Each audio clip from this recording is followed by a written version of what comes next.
Hello, and welcome to another edition of the Second String. Are you ready, Nate? I'm ready. Are you ready? You didn't look ready. I had to point you to the board and get us on air. Sorry. I was too busy looking at all those upsets. Oh, so many upsets, Nate. It's madness. It's madness. Oh, my goodness. So excited. We got a great show for you tonight on the Second String here, your best source for sports info on the campus of UNL.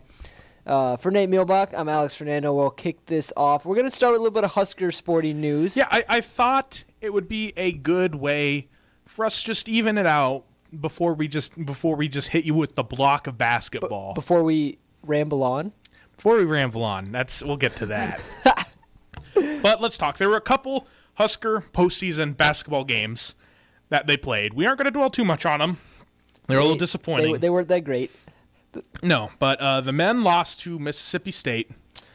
I think that game would have been different at home. I do. I also think it would have been different. I'm still upset about the seeding. We talked about this a couple weeks ago, and I don't know. It's hard to get too upset, especially with the benefit of 2 weeks of time. They should have been prepared with extra time. Yeah, they should have won, but they didn't, and that's really all you can say, I suppose. Yeah, it was not a great game for our men, and just watching it, they looked out of rhythm. They couldn't. They were not driving and getting the ball in the lane very much, especially late in the game, and kind of got behind just a couple possessions and just spiraled down and couldn't quite finally climb back into the game. And again, I think having a tournament game at home would have been a very different story. Just because I don't know if it's the confidence, if it's having that ability to play on the road after a long break, or what. It's not that. I think it's a combination of all those factors. I don't think it's any one combination that caused our team to really sink. It's just the fact that they were bummed that to be fair, we did go into overtime. Yeah. So we hung tough with them, but man, it just felt like we weren't in rhythm and we weren't ready to. We weren't feeling that game. It's classic Nebraska basketball. We felt like we weren't shooting well. We weren't shooting well. We felt like we weren't executing an offensive game plan in a lot of places. No, our point spread was not very diverse. I mean, you had your normal three guys, Palmer, Roby, and Copeland leading, but 13, 10, and 12 respectively for those guys. So yeah, they're not scoring. They weren't scoring at the level they normally were. 5 of 15 for Palmer, and then 0 for 5 on 3-point land. So, you're not gonna, when your best player goes 0 for 5, you're not gonna win. No, we shot 35.4% as a team. That's just indicative of all the worst losses we've had this year. Yeah. I mean, you think about the Illinois loss, the Michigan loss, I don't know, Ohio State. Yeah, like the Ohio. Well, Ohio State we actually shot pretty good. That's true. Yeah, what am I trying to think? The Purdue loss we didn't shoot very good. Yeah, I don't know. Again, we can't be that upset. We've said this multiple times. This is a lot farther than we probably thought this team would make this season. Yeah. Just disappointing the way they finished 4-8 away game or on the road. Yeah. Overall, so that definitely got to get that road mentality. But we're excited. For next season. We're excited for next season, though. It'll be fun to see what Tim Miles comes up with. Definitely. Hopefully, he buys himself a year or two. I think with this season. I think so. I thought he brought his team back really well for a team that was not expected to really have much. Especially with everybody leaving at the end of last season. We had 4 or 5 guys leave, and everyone's like, oh my God, are we even going to have a team? Yeah. Do we have enough? I was surprised I didn't see Tim Miles walking around with a basketball jersey on campus just saying, hey, do you want to wear this? I know, it was then. And then speaking of disappointing tournament losses, our women also lost in the first round against Arizona State.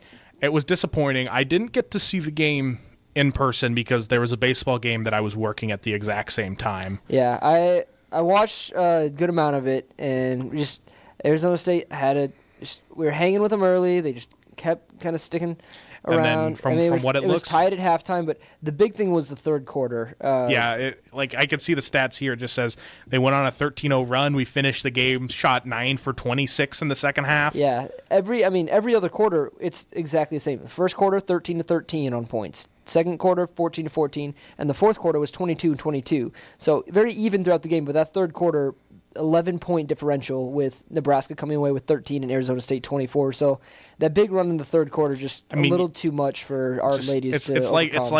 It's like what we said with the men. It's just indicative of all their struggles this year. They don't really have a person that can shoulder the load. They struggle on offense. They are weak on the O boards. One thing I think is characteristic of both these Nebraska basketball teams, which is frustrating to say the least, but at some point in every game, there's at least a 4 to 8 minute scoring drought. It frustrates me so much. For both teams. Like, they just can't find a bucket. They can't find anything easy. They can't even get like a deep three to drain down or like just some wild shot, like any luck in there. I mean, which I feel is a little bit more indicative of the men than of the women because like we've said all year, the women don't have that star player who you can go out and say, get me 25 plus every game. The men do. The men have 2 players, in my opinion, that can go for 25 plus if you really ask them. And I think Roby can get 20 plus if you asked him on to. A good day, yeah. On a good day, too. Definitely up in that 17. Yeah. I mean, he's a 15 to 20 points per game player. For sure. But, for both the teams, it's just a struggle. Neither team rebounds the ball particularly well. I mean, for the women, Kate Kane she's a really good rebounder, and we struggle a lot with her out, which is another big problem, I think, for the women. Yeah, also foul trouble is going to play in effect in that Arizona State game. Yeah, okay, Kate Kane was in foul trouble for a lot of that game, for what I was hearing. And that's been an issue all season. When Kate gets in trouble, our other girls down low, they're not quite as powerful down there, not quite as... They're just not as big. No, like Kate Kane is 6'5". She's ridiculous. She is huge. She gets in a basketball sense. In a basketball sense. I mean, yeah. Yes. No, we get what you mean. That's it's tough. Like it's tough to man up on that or woman up on that, I suppose. But no, it's again tough postseason. Tough losses, but I think for both for both teams, really good places to build on. For the men, we have our 3 best players coming back. We have, honestly, I think we have our 4 best players for the amount of trouble I give Glenn Watson Jr. He's still a senior. He still knows what he's doing. He's still a good defensive player. Yeah, he's a 4-year starter. He knows what he's doing out there. As much as he's struggled offensively in the last couple of years, he still provides vital minutes and vital senior leadership. Yeah. And that's important coming back. And for the women same with the women, yeah. They're just really young. They lose 2 seniors? 3 seniors? 3 seniors. 3 seniors. Yeah, so bringing a lot of girls back with tournament experience now. Yeah, tournament experience. Postseason. Yeah, both these teams have postseason experience. It's important, and I think we can look at them with a little bit of hope, I think, for the future. I think we got a lot of hope for next year. I'm excited. I'm excited, too. We want to talk about Nebraska football for a little bit? What we got on Nebraska football? We're starting up spring practice. We are. One practice before spring break, and then they're starting up again tomorrow. Scott Frost had everybody there at 4:30 in the morning. Yeah, and they're ready to go. Talking to some of the guys on the team, they're really excited. They've been loving the new workouts. I've heard. I mean, it's just a different atmosphere in there with Coach Frost and his assistants, and I think everybody's just really excited and really hyped to be part of football again.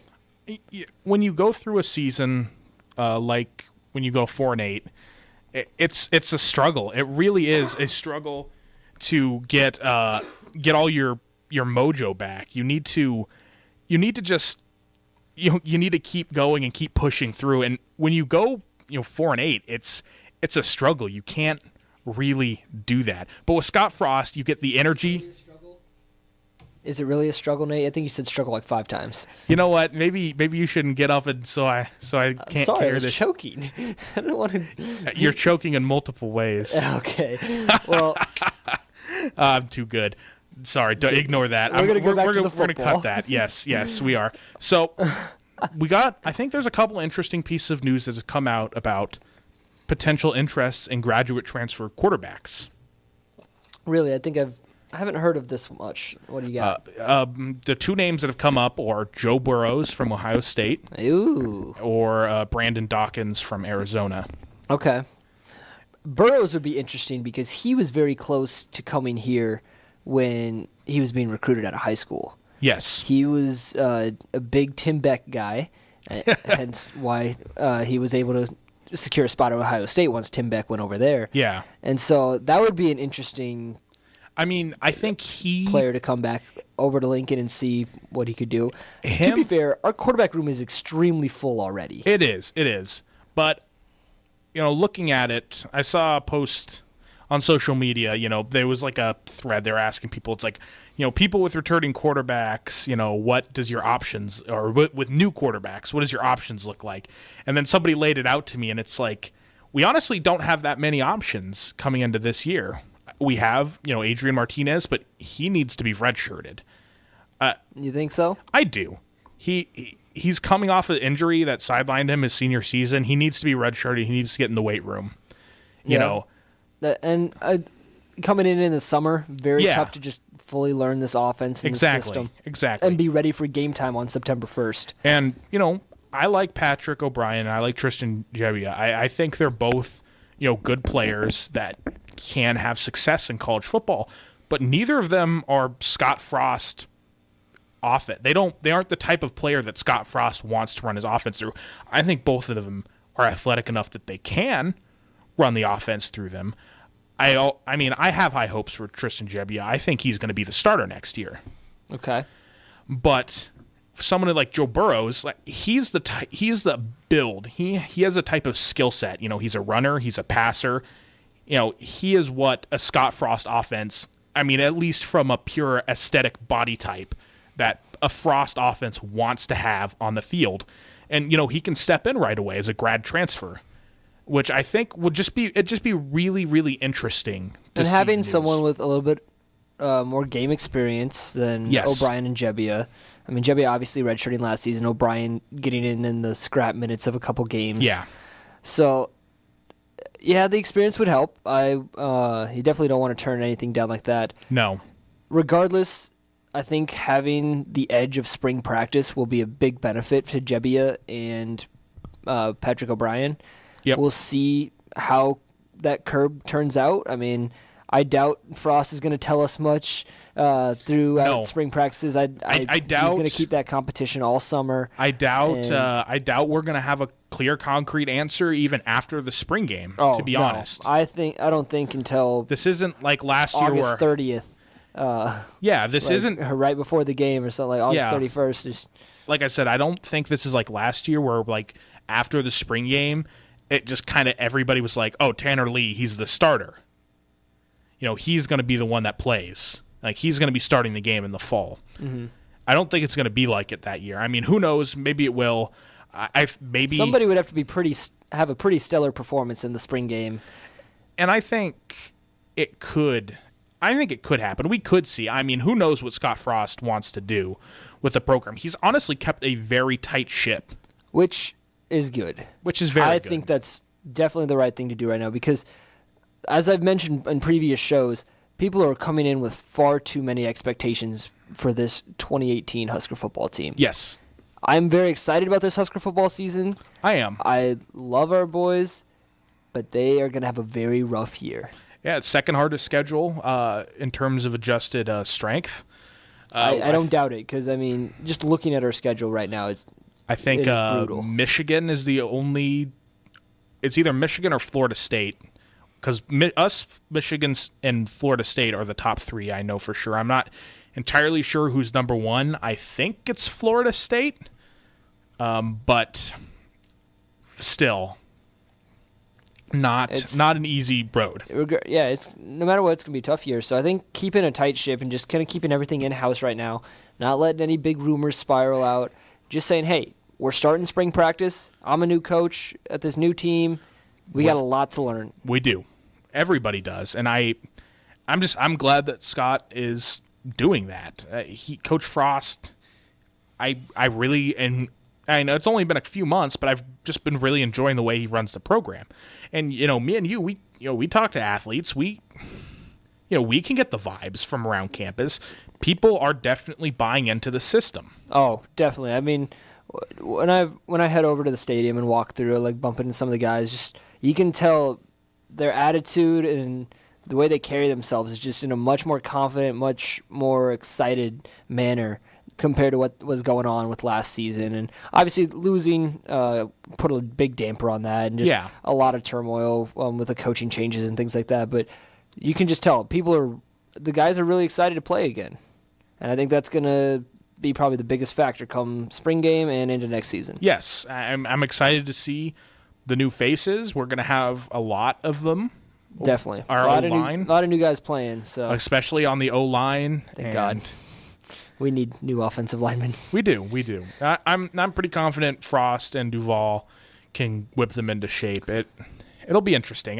We got about a month to the spring game. We do. We'll let them practice and get ready for that, and we'll kind of analyze after we watch them in person. But I think we're going to take a quick little break, get prepped up, and then we got some basketball. It's going to be a good time. Oh, yeah. A lot of NCAA basketball coming your way, all the tournament updates, and we'll be back in just a couple minutes. Oh, maybe not. I cannot find our cart break. Commercials are not working. All right, well, hey, screw commercials then. Yeah, we don't need any advertising. Nobody needs them. We run a high-quality show. That's right, yeah. We're ready for this. I mean, coming back from spring break, we're top notch. We normally make you guys pay $5 to listen to the non-advertisement version, but we're just giving you for free this time.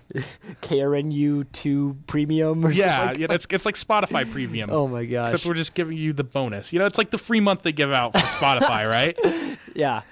Well, let's ramble on into basketball, Nate. Okay. Can we count how many times I say ramble on? I'm at 3 already. I'm not gonna count. I'm gonna count. This is gonna be great. Madness, don't do Nate. Madness. This is why they call it March Madness. It's been especially mad this year. Oh my God. This is the tournament I was hoping for. I've told you and all our friends multiple times, I don't know who the best team is for college basketball this year. All season long I was saying that. Because upsets were happening left and right just in the regular season. I've adjusted who I thought was going to win the tournament every single round, I think. I've been saying, I was like, I think Arizona has a good chance. Yeah, and then it was like I think Kentucky has the easiest road. And then it was just like, actually I kind of think Duke's the best team in the tournament left. Now I'm just like, Kansas is good. Maybe. Like they deeply played well. Well, hey, let's get the nasty part out first. Let's go back and eat our words from a couple weeks ago. All right. We've been kind of dreading this all day. I've been really dreading this. This is not my favorite part, but I'm going to take the first bullet. I called Providence as a dark horse. I had them in my Elite Eight, and majority, if not all of my Sweet 16s, and then a few of my Elite Eights in my brackets. They did not make it past the first round. They did not. It was a good game. It was a good game. They played Texas A&M well. 4-point loss. They played it tight. Fouls at the end and stuff. But they were not the dark horse I imagined them to be. No, they were not. I'm going to take that first bullet. Okay, here's my first bullet. I specifically remember saying Florida State was, I quote, a pretender. An Elite Eight team is a pretender, Nate? I said they were going to lose to Missouri easily. I don't think that happened. That did not happen. Where'd they go, Nate? They went all the way to the Elite Eight. They beat Xavier. They beat Gonzaga. Another team that I said was a dark horse. Exactly. Yeah. Team to win the whole thing. Mm-hmm. But first of all, I just also want to say this left side of the bracket is phenomenal. It's absolutely berserk. It's what you want to watch. The right side of the bracket went like exactly how it's intended, but just about. I mean, a couple little upsets. Syracuse made some waves, but oh yeah, there's the other. That's the other bullet. Other bullet. That's your bullet too. That is my bullet. I was complaining about Selection Sunday, and I said something around the lines of Syracuse is boring, and I'm not going to watch a single game they play. It's like, oops. I ended up watching 2 games they played. when they upset. That's because they had multiple games. You didn't think they'd make it any farther. You didn't even think they'd make it in their play-in game. They barely. They only 4-point win on Arizona State to get into the dance. And then they marched their way all the way to the Sweet 16. It's frustrating as... And nearly got to the Elite Eight. Nearly did. I mean, the game against Duke was close. It was very close. It was. I'm going to go for my second bullet now. My, quote, UVA all the way. Not quite working out. No. Not quite working out for Alex. Props to UMBC. That was phenomenal. Do we want to talk about the game just a little bit? Just how historic that is? First ever 16 over a 1-seed upset in tournament history. And it wasn't like a buzzer beater. It was an absolute beatdown. 74-54. It was not even close. No, it was ridiculous. I didn't tune in to start the game because, I wasn't going to watch Virginia. It's UVA against a 16 where is UMBC? Who knows? It's in Maryland, I think. So sure, why not? I think it's University of Maryland, Baltimore. Cool. That's nice. They're playing Virginia, the overall number 1, the team that gives up an average of 54 points a game to their opponents. Yes. Nobody's going to touch them. And that's the crazy thing about this game. Because UMBC scored 74 points. Virginia gives up 57. That's nuts. I was absolutely shook by this game, and it was great. One of the biggest sports upsets in history, honestly. And I think so. I mean, what was a stat? 16 seeds were 0 and was it 136 or 236? I don't know. It's never happened before. However many 16 and 1 matchups. There's 4 every year. So go back and count 4 times however many years we've had an NCAA tournament. But my goodness, it wasn't even close. Like they put up 53 in the second half. It was tied at halftime. It was. That's when I tuned in. Yeah, so I'm like, I kept seeing the score updates. I'm like, wow, UMBC's like hanging around. Props to them. we hadn't seen that. I know in our... To be fair, Virginia's not a very high-scoring, fast-paced team. But very strong defensively. They are. They don't have that player who can get 30 points, which is why I think in hindsight, nobody should have picked them to get super far. Probably, but... Like that defense, though. Defense wins championships, Nate. It doesn't. It really doesn't, man. In basketball, it doesn't. That's in fair. football, I will pick the great defense every time, I think. Okay. I think the Denver Broncos, that one year they beat the Panthers, taught me that. But in basketball, I think the opposite is true. Unless you have a great offense, you got to have that playmaker, too. I don't think you can justify taking a team far in a tournament. Well, I did. I did too. I had them winning 2 of my brackets. I didn't have them winning any of my brackets, but they were in one of my finals of my bracket. I had them. Yeah, I was taken away by the defense. I was too. It shocked me how easy UMBC just broke down. You know what? Too, I think was almost as great as the game. The game was phenomenal. Just the way UMBC played and their efficiency, and again, just dropping a 20-point bomb on the number 1 ranked team. But almost as good as the game was UMBC's Twitter account. It was a good Twitter account. I really enjoyed it. They also gave props to Scott Frost and their national championship down at UCF. Yes. Like that was, or like vice versa. The UCF gave props to them, and then UMBC tweeted back like, "Oh, thanks. I love hearing this coming from the national champs." And so it's just like again, the Twitter account just made it even that much sweeter. It was a good one. But just that defense. I'm gonna take that bullet on the UVA all the way comment. That did not work out. Yes, it did not work out at all. I'm looking at the bracket. Was there any? We had a couple. I feel like we had a couple others. Let me look. I said Oklahoma was going to beat Rhode Island in the first round. Yeah. Turns out the fight in Trae Young's was not that good. He still put up 28 points or something? He balled out. He's amazing. The rest of Oklahoma stinks. They're bad. This is why they probably shouldn't have been in the tournament. They lost 10 out of their last 14 games in the season. before they got to the tournament, and I'm just like, how do you justify putting them in? They were really every not Trae Young player is really bad for Oklahoma. Every not Trae Young player.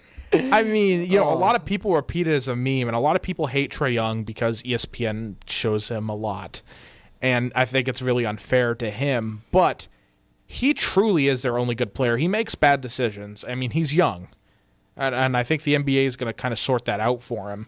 But the rest of the Oklahoma players, they're really bad. Oh my gosh. Marshall, Wichita State. I picked that. That you had that upset? I did pick that upset. Oh, all right, okay. I mean, I always assume like Wichita State, they dominate the Missouri Valley Conference. Yes, that's what they do. But that was an interesting game. I know a lot of people were definitely upset with that one. I picked that one. I was good. I was a little bit wrong on my. I mean, we talked about it a lot before, but I was wrong on my. Which 16 is most likely to upset one? I thought Penn had a pretty decent shot of upsetting Kansas. They played a competitive game, but Kansas was pulling away at the end. But no, UMBC would take that card. They would take that title. They would definitely take that card. I said Gonzaga was a stealth team to make the finals. I thought they looked pretty good, and then Florida State. Again, I think I just want to talk about them for a little bit. One of the most impressive teams throughout the entire tournament overall. Like, regardless of, I mean, we still have the Final Four next weekend. We'll talk about all 4 of the Elite 8 games, I think, in just a little bit. But Florida State, they were so impressive defensively, I think. Oh my gosh, yes. Very impressive defensively, especially on the interior defense. They did not give up many points in the paint. They really made it hard for teams to just score at will. Like, they would get back on defense with fast breaks. They would really make the teams work down that shot clock and like fight for any shot possible. And that just led they also, I mean, they got a decent amount of turnovers. They were just able to transition into their own offense quite well. And again, just one of the more surprising teams that I thought, because I mean, you're the one who called them the pretender, but yes, I didn't think they were going to go much farther than at most the round of 32, and then they knock off Xavier. I was watching the end of that game. I was too. And I'm like, wow, like Xavier's not an easy team to knock off. No. And like Florida State's hanging in there, and they took the lead late and just kind of finished it out. The Gonzaga game was impressive. A 15-point win. I mean, they looked dominant and in control the entire time. Definitely. There was not a single point in the game after about 6 or 7 minutes where I was like, I don't think Florida State's going to win this. I thought they were going to win it the entire rest of the way, and they really just kind of throttled them. How about we talk about a couple of games that I thought were really fun and entertaining? Let's talk about Nevada-Cincinnati. 22. Okay, Nevada almost became the first team ever to win 3 games in tournament while trailing, and then having to come back. They almost came back and beat Loyola Chicago. Thank God they didn't in the Sweet 16. But their first 2 games, they were trailing Texas, and they were trailing Cincinnati by 22 points at one point in the game. I mean... And they came back to win 75-73. Absolutely insane. Another very tough team. Just a couple of great... The 2 brothers... those guys are good. Mason. Yeah, when you need a bucket, you just give it to one of those 2, and they will make it. Yeah, Jordan, no matter where they are at. Jordan Mason. I mean, you look at their game against Loyola, and they would give it to him, and he would just be like, "Yep, I'm getting a bucket." It's like, I will make this happen. Don't worry. And I'm like, wow, these guys can almost just seemingly just score at will. It was a pretty impressive game, and shout out to all our Creighton buddies for going out in the first round. Didn't watch their game, didn't care. Happy trails to the Blue Jays. I think Jordan Mason's a different guy. Martin, the Martin brothers. Jordan Martin, is that his name? No, they both start with a C. I think it was Cody and Caleb. Really? I thought it was Jordan. It's been a couple days. It's been a couple, yeah. They lost on Thursday. I mean, it's been about a week now. Yeah. I apologize. Where's this Jordan Mason? That name sounds like I know I've been hearing that through the tournament. Who's he play for? I don't know. I apologize. I will not bring that name up again. Well, if we find it, we'll know. Okay. All right. Sounds good. Not the best radio there, but what about we're our show has the best production values. So professional. We're working. We're students still. Let's remember that we're getting better every day. Oh, maybe.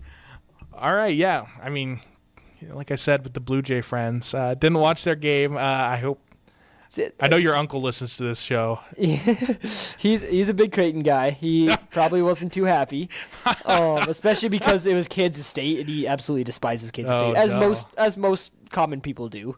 I mean, as a Nebraska fan, I wasn't. Kansas State was another impressive team. I mean, they were.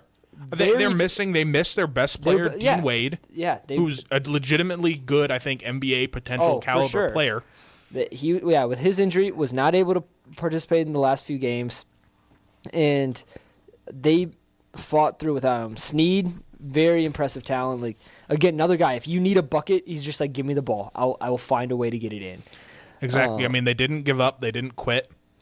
And fought hard, almost kind of came back and pushed Loyola Chicago at the end of their game. Yeah, let's move into these Elite Eight games. Let's start talking about them. How about we talk about? Let's go to the nice looking side of the bracket, and then we'll go to the fun side. All right, you know who we're saving talking for last. That's the Cinderella story. We have to talk about them last. All right, let's talk about Villanova Texas Tech. I think that's the least interesting game. Yeah, that was on the weekend for the Elite Eight games. Yeah, Nova doing what they've done all season. They looked really impressive. I mean, a lot of people didn't believe them. I honestly didn't believe in them. I didn't have them making the Final Four in most of my brackets. I had them making Final Four and championship. I was really surprised myself because usually I've always liked Nova, and so I usually pick them for at least one championship in a bracket. That's fair. But I didn't this year. I think because starting to look like a mistake. But. Yes, I think because of last year, and because I think a lot of people drilled into my head. It's they're a 3-point shooting team. All they need to do is they're going to shoot 30% one game and they're going to lose. Yeah, but they just haven't. One thing that again surprises me, or not necessarily surprises me, but stands out to me, is just how much they spread the ball and how many of their players they utilize. In their game against Texas Tech, there were 5 players in double digits. Only one of them was at 15, and then 3 of them were at 12, another was at 11. So just a very wide range of scoring between a variety of players. So they're not leaning on one guy. And, I mean, Miles Bridges, he's kind of their star. He went 0 for 5 from three-point land against Texas Tech. And then Brunson, he went 0 for 4 from three-point land. And Pascal went 0 for 2 from three-point land. And DaVincio went 1 for 6. They shot 16.7% from three-point land and still had a 12-point victory over Texas Tech. Exactly, and that's the doomsaying that so many people were saying with Villanova. They said, "Oh, they're going to shoot 20. They're going to shoot 30%. They're going to shoot 20%. They're going to shoot 15% from 3, and they're going to lose by 12 because the other team just has made more." And they did that against a good team. They did that against a very good team with Texas Tech, a team that is used to putting up a lot of points. But their defense really contested Texas Tech's shots. They could not find any rhythm. They were 25% from three-point of their own and then 33% overall, same as Nova, 33% overall shooting. And I mean, the game was closer than a lot of people think. It was even going down up to with 5 minutes left in the game, it was a 6-point game. It was a 7-point game. Yeah, it was kind of the free throw shooting at the end with the fouls. It was. It pushed it up a little bit. But I mean, Texas Tech was never not in the game. But, just props to Villanova. I think a lot of people brushed them off after they had some injury history. I know, people like Booth was injured for Villanova, and he had his broken hand, and they were like, "Yep, this is the wrong time to be putting your stock in the Wildcats." And they said, "You know what? Maybe not. We're just gonna outscore everybody by a lot." Well, they're doing that quite well. Even without their 3-point barrage going in against Tech, they still managed to put up 71 points in I don't know. They're going to be dangerous, and I'm excited for this Kansas-Villanova Final Four game. Man, that's a good matchup. That's a really good matchup. You want to talk about Duke v. Kansas? Rock chalk. Taking it to overtime. That was a very interesting game. Did not get to watch much of it, sadly. I watched a bunch of it. That's good. I was watching as much as I could, but I was also up in Omaha running some errands, so it's kind of I was in the city, but I wasn't at the game, sadly. Yes. There was a couple big points, I think, for Kansas and their win against Duke. The first is they just shut down Marvin Bagley III so well. If you want to beat Duke, that's what you do. Yeah, I mean, I say a quote-unquote shutdown. He scored 16 points, but he only shot 9. He only shot 10 times. Which is very rare for him. I mean, usually he's up in that 15-plus range. Exactly. With the shots. And he only went 5 for 8 from free throws. He only rebounded the ball 10 times. Only got a double-double. Yeah, he only got a double-double. But he's going to go top 5 of the NBA draft. You're not wrong. The one thing that really just surprised me, too, and I mean, Kansas is running on a 7-man rotation here. Like, they're not using a ton of guys. I mean, Duke was on an 8-man rotation, so it's fairly even. But Newman, phenomenal game. He was everywhere. 8 for 19, 5 for 12 from three-point land, 11-12 on free throws. Finished with there was a couple times early in the game where he just launched it. I mean, with people in his face, too. Launched it, and he was it was deep, too. I mean, he was 7-8 feet off the three-point line and just was I'll shoot it here. It's fine. Yeah, I mean, and that's when Duke was getting up by 4 or 5 early in the game, and when you think, they're gonna little run. Yeah, they're gonna keep pounding it down to Bagley. And no, Newman's just nah, we'll bring it back to a 2-point game. It's in one hit. Yeah, from, they mid-court just kept logo doing almost. that. Svi Mihaliuk played a really good game. He didn't shoot super well, but I thought he played really good defense down the stretch. He did a really good job of helping on Marvin Bagley. His switches down low were really impressive from the parts that I got to watch of the game. They really were. Really putting pressure on anyone who came down into the paint. And just, he was just really good. I mean, he hit the 3 that sent it into overtime. I don't know. A very impressive performance from Kansas. I mean, they're doing Kansas-like things. And I want to give a final shout out to the boy, the man, the myth, the legend, Grayson Allen. Oh no! For going 3 for 13 and missing 2 clutch shots. Please get him out of basketball. He looks so smugger than I thought he would. I don't watch very much Duke basketball because why would you subject yourself to that? But when I saw him, I watched a bunch of their games, and I watched almost all their games in the tournament this year, and he looks so much more smug than I remembered since the last time I saw him. I read this tweet the other day, because the Sweet 16 and the Elite 8 the games for the Midwest region were in Omaha, and so one of my buddies in Omaha, he's tweeted, and I saw he's "Wow, I'm walking around Omaha. Hopefully, don't get tripped by Grayson Allen." I'm just well, that's a real possibility now since he's in the city. But no, I've never been a big fan of him. Yeah, neither have I. Solid basketball player, sure. Not the best person. He's a dirtbag, and I'm not afraid to say that because he is. And I think even he would admit it. Yeah, probably. But, I mean, he did not shoot well in this game. You're right. Did miss those couple big clutch shots at the end. So, congrats to him. And that was the other thing, too. Newman scored all 13 points of Kansas's overtime points. He's good. My goodness. I mean, talk about putting the team on his back. He didn't even need help. He's just don't worry, guys. 5v1, I'll take all 13 points of this.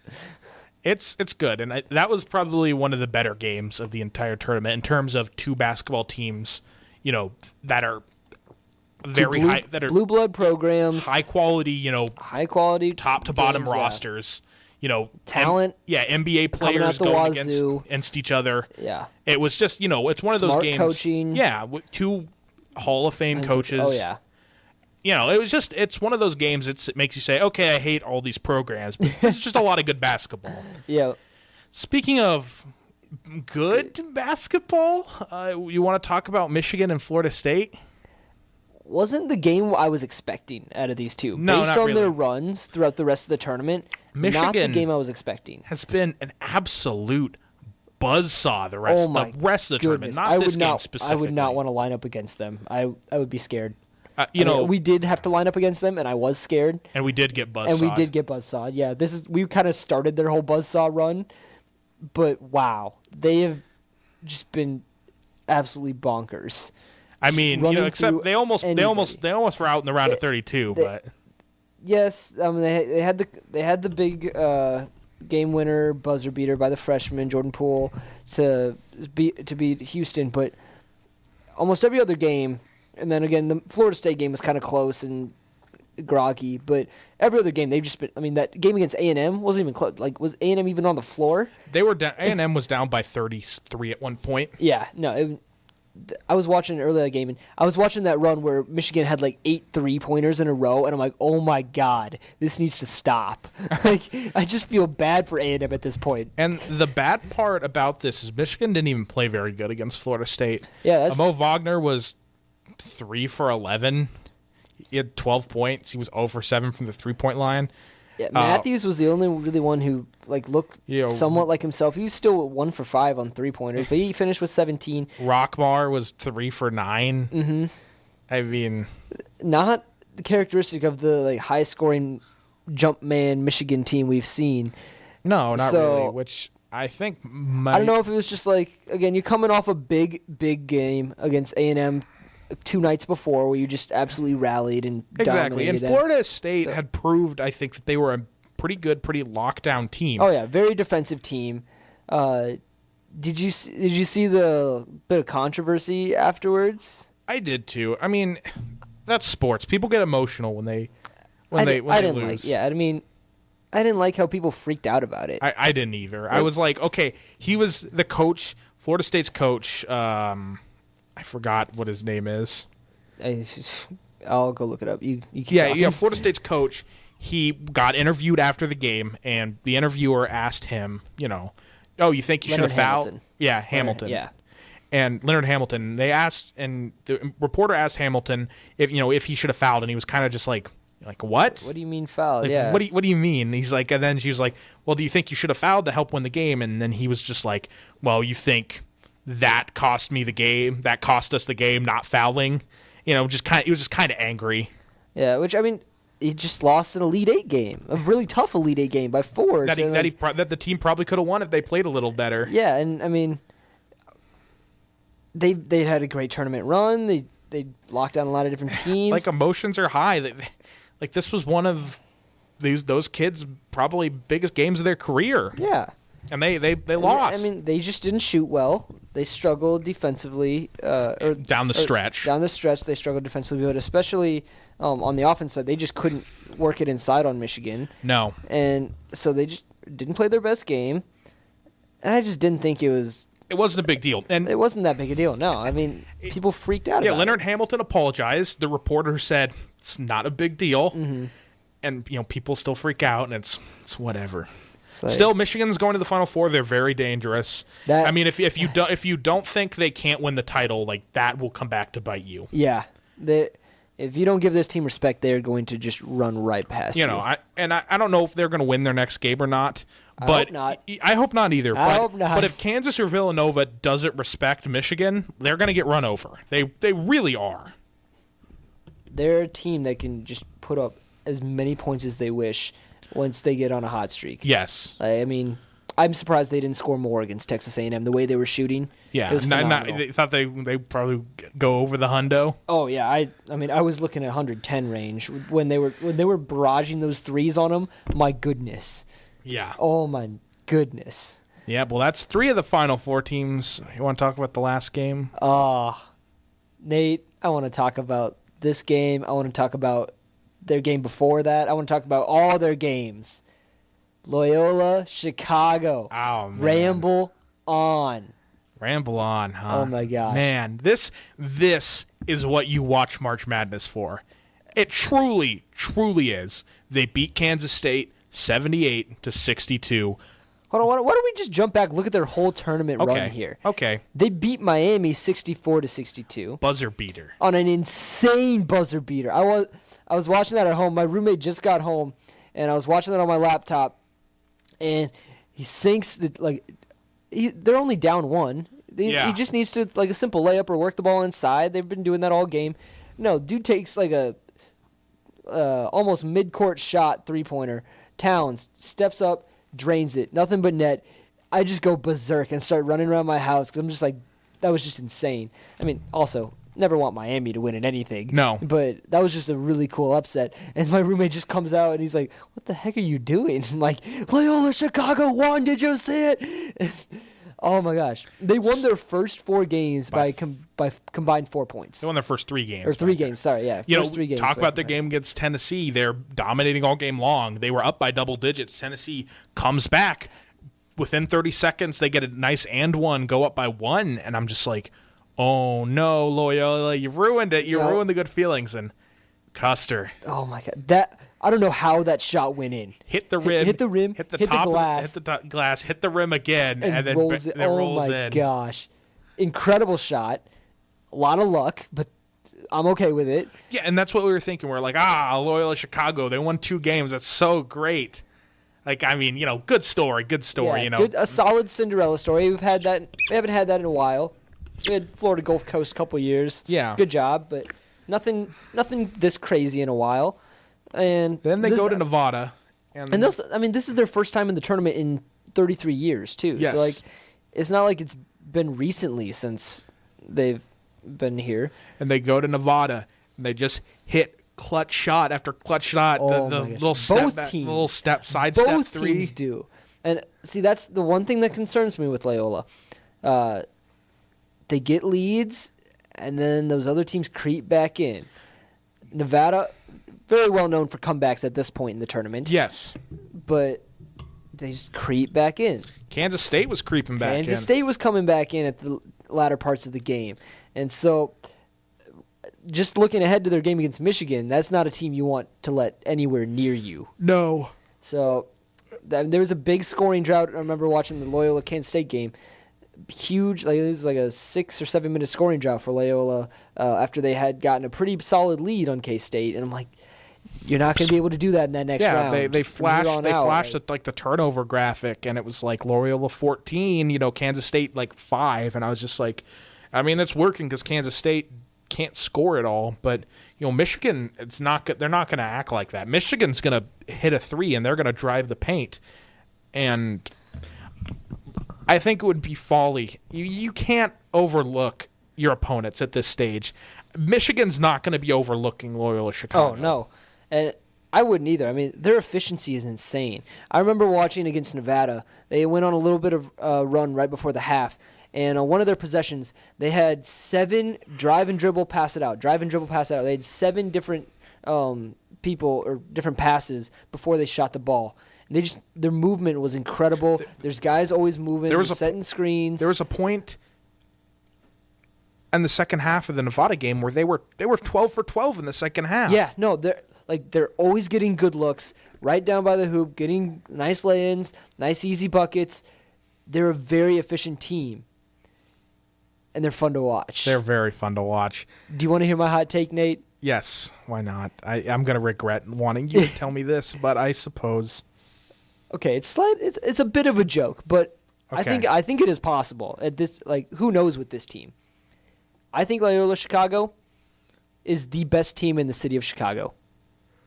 No. I think they could beat the Bulls. No. Why not? Why not? No. The Bulls are tanking. They lose to anybody. It doesn't matter who's on their schedule. They just want to lose so they can get their lottery picks. Loyola just doesn't seem to lose. If Loyola has a lead at halftime, they've won past 27 games with a lead at halftime. Last time they lost when they had a halftime lead was January of 2017. Stop. Come on, Nate. Come on. You really think you could? Come on, Nate.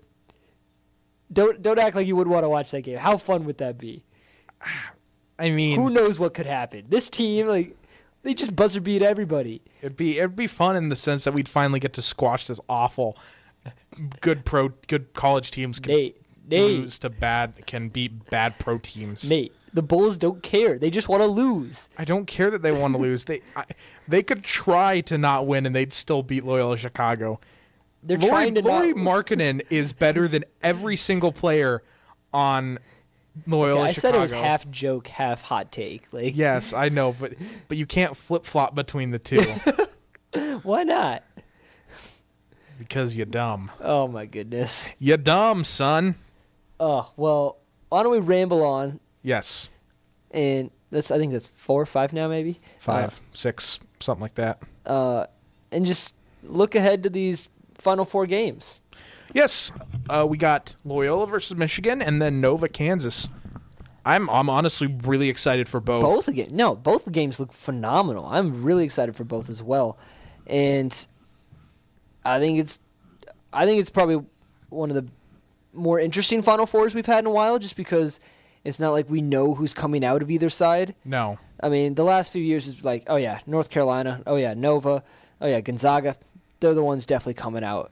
Like, it'd be hard pressed to beat any of them.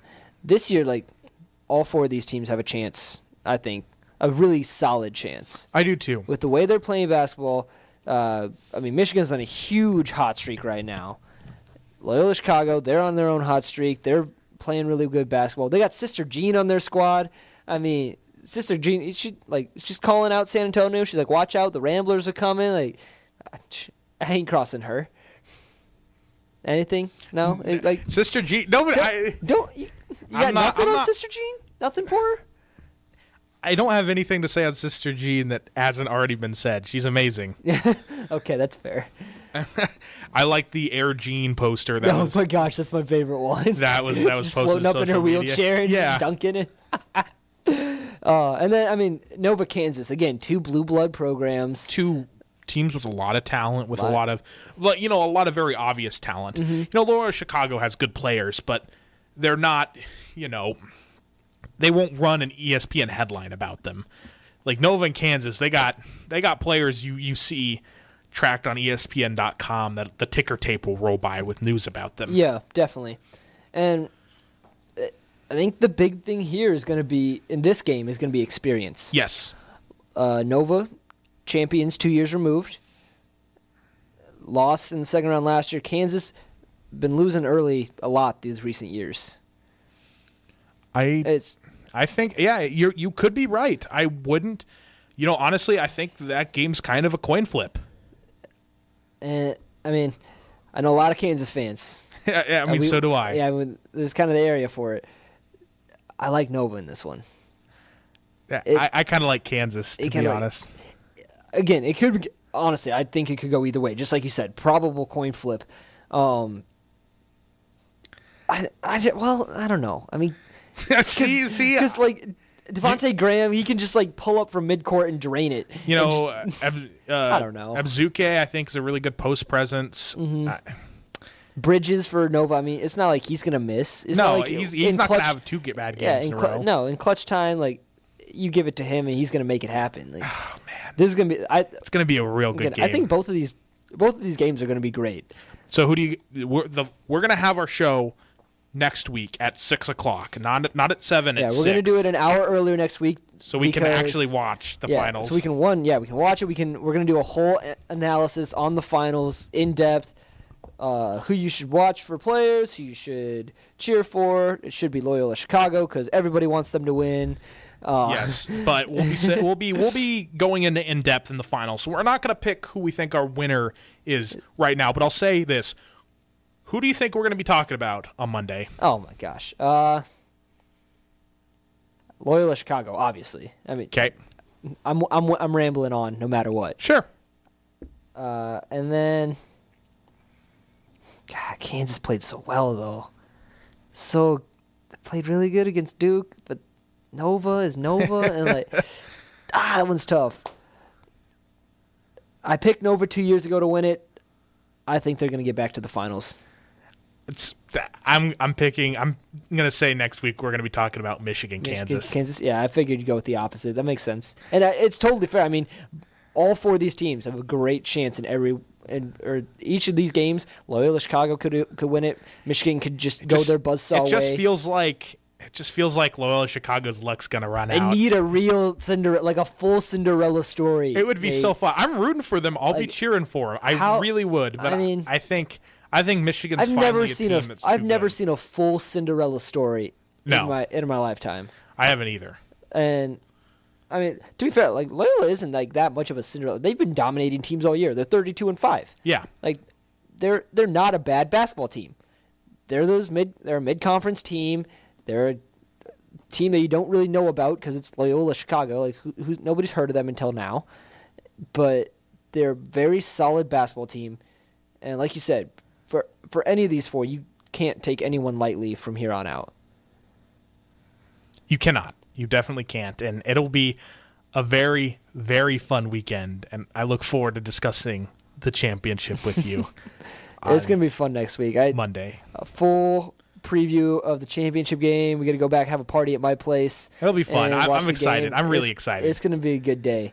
A little bit of NBA news before we sign off, Nate. What do you say? Yeah, sure. Actually, let's do one piece of NFL news. Oh, okay. Sue. And Dominican breaking news. Oh, here we go. In the last hour. Yeah. 1 year, $14 million with the Rams.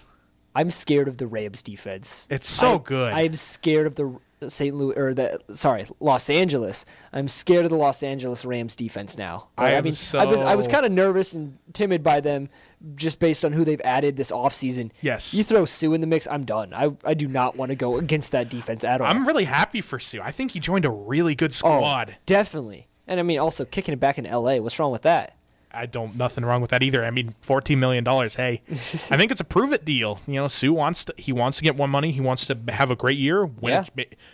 Contend for a championship. He hasn't been on a championship contending team for a long time. No. I'd go back to 2012 Lions was the last time he's been on a true championship contending team. I would say so. And yeah, this is definitely a team that can do some damage in the playoffs coming next time. I think so too. I think that'll be really fun. Now let's talk about just a quick NBA update. You're really excited about something tonight. I am. What's that, Nate? Markelle Fultz. He's playing right now. He's playing. He had a layup. He airballed the shot. I just saw the ticker at ESPN. Oh, he said he did have he had a drive and nice lay-in for his first points. The air ball. Listen, he had a shoulder imbalance from shooting wrong. They fixed it, and he has had mental block issues. You know, if you've injured yourself, maybe you banged your knee. Oh yeah, and then you're a little cautious out there. You step tentatively, and that's what he had. He had a mental issue with raising his shoulder to shoot the basketball, and every time he raised his shoulder, his brain said, "No, that hurts. Don't do that." Yeah. Or you're going to get hurt again. Yeah, you're going to go hurt again. Don't do that. And it made him shoot weird. And hopefully it's fixed now, and he can play. I mean, he's on a minute restrictions. He's played. I think they said he was going to play 14 minutes tonight. Yeah, I'm sure it won't be much, like just as they work him in. But the 76ers, I'm excited. The 76ers team is getting really interesting. They're scary. They're the one team you don't want to play. If Markelle Fultz can play in any capacity at what people were projecting. I mean, he's a number one pick. Yeah. This is a scary team. If you're the Cavaliers, if you're the Celtics, if you're the Raptors, do you want to play Embiid and Ben Simmons in the playoffs? Ben Simmons is a scary man. Dude averages 16, 8, and 8 in his first full year in the league. Joel Embiid is one of the best defensive players ever. He's a very good defensive. He's only a couple years in, but this is like his first full year. In terms of statistical impact, the stats confirm he's actually one of the best defensive players ever. But yeah, I know what you're saying. Only a full year in. My biggest hope is that nobody else gets injured in the NBA because literally half the league is injured. Half the league is injured, and then the whole Kawhi Leonard debacle is very interesting. Nobody really knows what's going on, so it's not like we have much to talk about with that, but he says he has a good reason for sitting out. I'm sure he does. I'm not going to... I would not question the claw either. I mean, he's a very scary individual. I'm sure he's nice in person. I'm sure he is. He's probably like a Tim Duncan, just like... Yes. Like a really actually nice guy, but when you play him in basketball, you're just like, I am terrified of you. I do not want to go anywhere near you and the ball. I think it'll be a nice, the playoffs are the best part of the NBA, and I think these are shaping up to be a really fun one. It should be interesting. I'm excited to see. It should be a really fun playoffs. Especially how some of these finish. I mean, like in the, both the East and the West, though, all the lower seeds are just separated by half games. And so fighting for those last few spots is going to be a big finish. It will be. All right, guys. I think that is it for us. We talked about basketball for an hour. A lot of basketball. We probably had a little Husker stuff in there. We had a little Husker stuff and some Sioux news, but mostly basketball. We're going to have mostly basketball next week, too. It's just the nature of the season. Just a reminder, again, next week's show will be at 6 o'clock p.m. on Monday. 6 p.m. Yeah, so little early preview for the national championship game. For Nate Muehlbach, I'm Alex Fernando. Thank you for listening to the Second String on KRNU2. Have a great week. See you guys.